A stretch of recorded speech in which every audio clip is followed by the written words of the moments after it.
What's up, everybody, and welcome to my NXT review. This is the go home show before Halloween Havoc this Saturday. I know I did, like I said before earlier, early tonight, I said I'd be doing two videos tonight, given that AEW and NXT went head to head tonight. But I watched NXT second, so we're gonna go into NXT now, given this is a go home show and whatnot. Honestly, I would call this the return of Black and Gold tonight, because damn near everything with the listen. NXT brought out everybody to get the ratings tonight, and basically, damn near the entire main roster or some NXT alumnus was here tonight. So they were doing what they could to get, you know, ratings and stuff. So this obviously showed because literally, damn near the whole, like I said, unless you were an NXT alumnus, and listen, we can count a lot of NXT alumnus on the show tonight, or main roster person, um, you know, this was the reason why to get ratings. And we kick it off with Judgment Day coming out there. Because for Rhea Ripley, who hasn't really wrestled in a very long time, I'm not mistaken, pretty good while, but most of the people out here are NXT alumnus, which are Rhea Ripley, Finn Balor, and Damian Priest, which they pretty got a loud welcome back chants and whatnot. Dominic, given that he was never in NXT, but everybody got welcome back chants and stuff. Um, and whatnot. But yeah, it was Rhea Ripley versus Roxy. So hey, Booker T's top student was out there tonight. Very good match. Ended up with Ripley, of course, winning with the Riptide. Of course, got a little bit of help from Judgment Day, but come on, Ripley was gonna win this regardless. Anyways, I kind of figured that she hasn't, like I said, she has not really wrestled in a pretty few good months because the last time she did come back, she was hurt, if I'm not mistaken. But she was injured, but she just mostly been not wrestling the entire time. But like I said, it's the first match in a pretty long time that Ripley has wrestled, and she has not missed a beat. Um, and stuff. So a pretty good match out there with her, getting a decisive victory over Roxy, got the Riptide, and won the match. Right after that, I know they went to Cameron Grimes and the OC or the Good Brothers, basically getting ready for their match since Cameron Grimes paid them. He said he would pay them, last night on Raw to be here tonight for their tag match later on against the Schism. Tony D'Angelo, who was injured, had a crutch, and Stacks came out for his mystery opponent. I thought it was kind of funny when he said, "Yeah, you'll find out your mystery opponent right after this commercial break." Right after that, they had Grayson Waller talk about the spin the wheel thing with Apollo Crews. Chucky, who continues to show up on NXT, given that they have to promote his show and NXT at the same time since they're both on the USA Network. And this is not the last time you will see Chucky throughout the entire night. So he was there to you know, make paranoid Grayson Waller just act all nervous and stuff.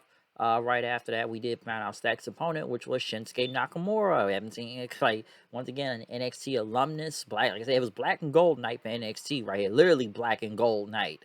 Nakamura was back, um, to go against Stacks and stuff. Like I said, basically, a quick win for Nakamura. Stacks, telling Nakamura to bring it on with the kick and all that, which he did. You got Kinshasa for the win. So Tony basically said, nodding his head and stuff. I guess he was giving Stack some, tough love or something like that. But he ended up, they say he looked good for, taking two Kinshasa kicks and whatnot and surviving. So, Tony D'Angelo said he was proud of Stacks and, for the fight he showed out there. But hey, it was just great to see Shinsuke Nakamura. I'm going to be honest, I had to switch channels back when I heard Nakamura was on NXT. Someone told me, wait, Nakamura's back on NXT?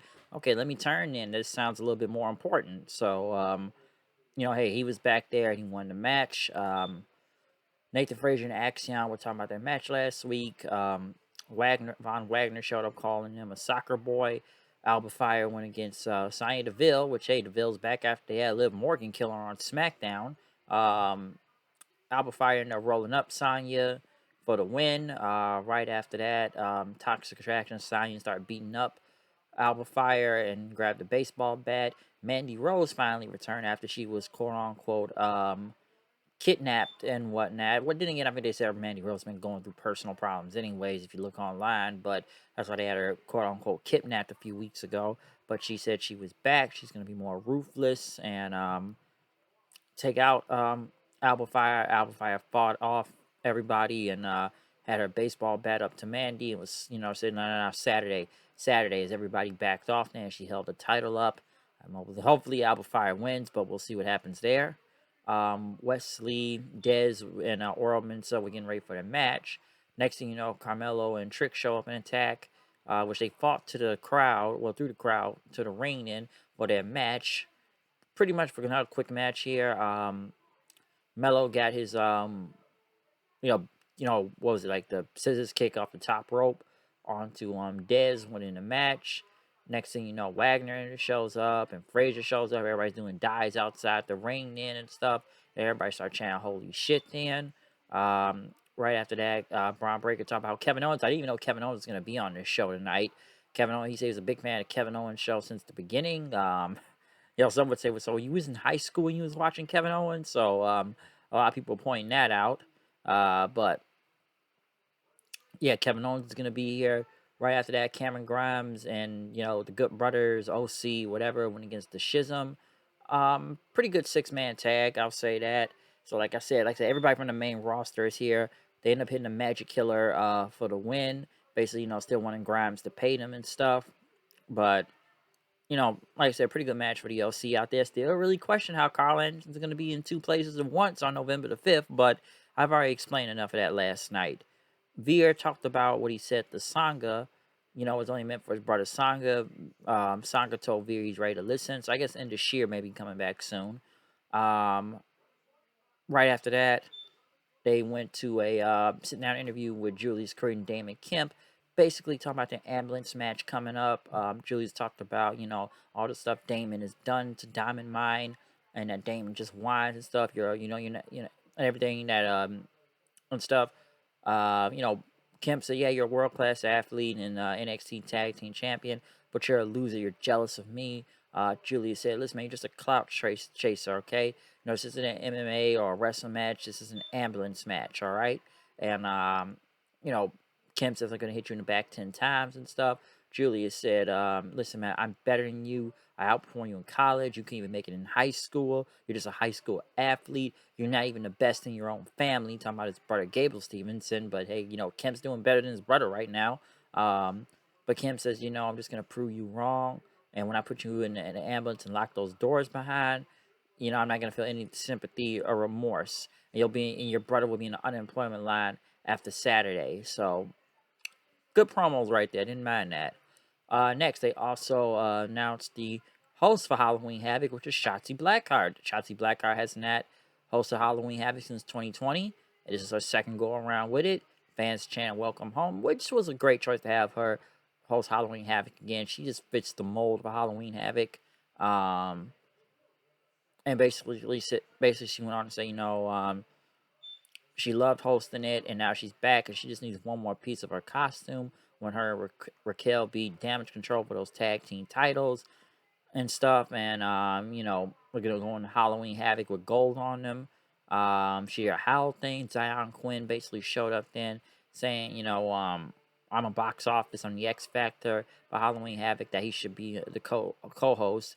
Quincy Elliott came out then and basically said, he's a fan of Shotzi, but you're a ballsy girl and whatnot. And for some reason he wants to see Zion in a Halloween costume. But Quincy basically said you need a screen queen, a super diva, and I should be the co-host and whatnot. Shotzi says, "All right, whoever wins between you two will be the co-host." So yes, Quincy ended up winning the match with the bonsai drop for the win. Yeah, somebody said it's best about Quincy Elliott. It's like, what is it? It's like if Mabel fucked Goldust. That's really the best way to describe Quincy Elliott. If Mabel fucked Goldust, that's the best way to describe him. Chase Yu was in the back. Thea Hale was depressed after losing to Kiana James last week. And then she went back into hyper mode and stuff and wanted a rematch. Andre Chase said, "Listen, man, we're going to show this history of Halloween Havoc." Talking about matches from Hulk Hogan and Ric Flair. DDP versus Goldberg. Mandy Rose winning the NXT Women's title. And how much I would count that. Dexter's that Halloween House of Horrors match, and Eddie Guerrero versus Rey Mysterio from Halloween Havoc. Great, that was the best match out of all of it. And then they talk about the horrible stuff of it, like the Yeti or the Chamber of Horrors match. Chucky shows up, then Bodie calls him an SOB.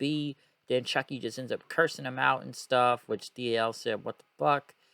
So yeah, Chucky, folks, we get more Chucky on this show all the time. He won't murder anybody on NXT, but they just keep having him show up. Raquel Gonzalez Rodriguez, whichever name I'm saying, Gonzalez went against Cora Jade. Pretty quick right here. I know Cora Jade got her stick. Cora Jade ended up getting hit by her stick by Raquel, then just for a DQ finish. Raquel laughed. Roxy threw her in the ring and started hitting her with the stick. Then, as Cora Jade left, Gonzalez ended up holding up Roxy and basically, just celebrating after that. I know they had a whole bunch of NXT guys and Briggs and Jensen in the back for some drinking contest. Last part of the show was the Kevin Owens show. Kevin Owens out there, big pop. Basically, talking about how Shawn Michaels invited him here. And, it's not going to be some peace. So expect the mind games. He wanted to start off with JD McDonough, calling him a weirdo. JD McGoogle, don't McDougal, JD McDonuts, whatever his name is. Basically, so I might need to take a shower and whatnot. JD basically talked about, he's going to get payback on Dragunov after having to leave NXT UK. And talked about, I didn't attack him. Dragunov took out Breaker last week. I didn't do that. Ilya basically said, Braun struggled for, for air while he left, but Braun's only human. And he saw the the chink in his armor and stuff. Braun will feel that pain again, as JD does also.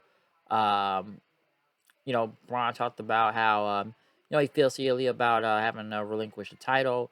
Breaker basically went on and talked about, getting the title is tough and everything because, what was it? You should get it's tough getting and basically holding on to it. Kevin always talked about how, he hates JD and, you're just trying to get Ely and Braun to stir things up. And we know how this goes. Nobody wants to see you win the title. Even your own mom doesn't want to see you win the title, okay? But, Donut says it only takes one Devlin slide to become champion. Devlin basically, went on to say he's going to look forward to seeing the pain in Ely's eyes and whatnot. Breaker said that, JD will always be a contender, but never a champion. Ilya basically said, like, you were in a triple threat match before, because, if you lose in a triple threat match without being pinned, you can still lose the title. So, you lost your last triple threat match and Dolph Ziggler became champion. Ilya told Breaker, you want to fight right now. Owens, Kevin Owens did apologize to Shawn, like, Shawn, I tried. He left the ring and everybody was still in there as security got in and JD stood right there and Breaker and Ely just brawled. Ely hit his torpedo Moscow on him. Then he ended up taking out Devlin in, which, that kind of tells me he's not going to win the title, but we'll see what happens. He held the title up. Next, Austin Theory shows up. Another NXT alumnus, which he's holding up the Money in the Bank. And now they wonder, will he cash on NXT champion at Halloween Havoc? Honestly, I hope that happens. I don't think that's going to happen in general. I think they may have Austin Theory show up there on Saturday and, maybe just tease it. But I don't think he's like, why would he even want to cash in the Money in the Bank on NXT title? It'd be no point. Like, dude, you tried to cash on the world title, all right? We know he's not going to get the Roman unless it has to be some real screwy way to get the Roman right now. But he does not need to be going after NXT title, okay? Like, come on. Like, the guy already takes enough fucking L's as it is already. He doesn't need to win the NXT championship right now. We're past that. It's got the Money in the Bank. Cash in on the world champion. Okay, I already questioned this guy's booking as it is nowadays already with him taking all these L's and stuff. And I guess I shook my head when he lost to Gargano last week. But I think he's just there just to tease. He's not really going to lose to when that wasted here on NXT. It'd be no point. It really wouldn't. But like I said, it was a lot of NXT alumnus on here tonight. Black and Gold tonight was back, all right? Definitely Black and Gold. The Black and Gold alumnus were definitely here tonight. But yeah, this was the go home show before Halloween Havoc this Saturday. So we'll see how that show goes. It looks pretty stacked. So may do a joint review on that. We'll see. But other than that, I'm out of here. See you guys then. Peace out.